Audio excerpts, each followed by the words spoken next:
como David, soy un pastor que no le tiene miedo al grande. ¿Dónde está el gigante que hay machete para machetearle? Escribo salmos sin pensarlo, toco cuerda y no es el arpa, y se escuchan mis sonidos, los demonios se te espantan. Y como Daniel, a veces oro sin cesar, aunque me tiren en el lodo, no me doblan. Te Baal, sabiduría de Salomón, como Noé construyó el arca, y pecador como el Adán, reconocerlo no hace falta. Enviado como Moisés, soñador como José, y caminando hacia la tierra que le prometió a Josué. Profeta como Zacarías, escritor como Isaías, recibí el llamado jovencito como Jeremías. Bautizado como Juan, con la fe de Abraham, y tentado como a Cristo en el monte por Satán. Pero yo no soy como él, ni siquiera me asemejo, soy un pescador de hombre que ha perdido su reflejo. Lucho por mi salvación, por mi fe y mi sufrimiento, pero sigo fiel creyente de aquel que había muerto, por aquel que se entregó, dio su vida en el Calvario, el caballero de la cruz, mi abogado, mi notario. Profetizo como Elías y también Marta y María, preguntando solamente si estuviera aquí el Mesías. Fuerte como el gran Sansón, rebelde como el Absalón, y enviado a liberar como el guerrero Gedeón. Con visión como Ezequiel,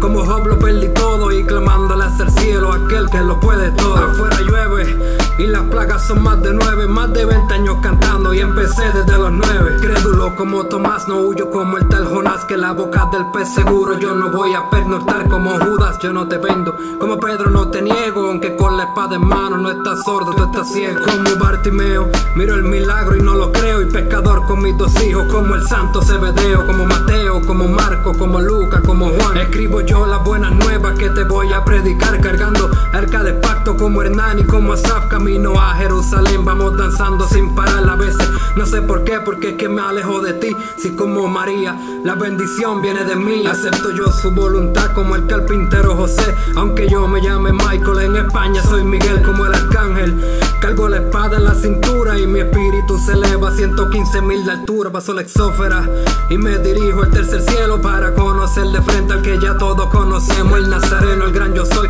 el que cargo mis pecados para que yo fuera salvo y explicarte lo cantado.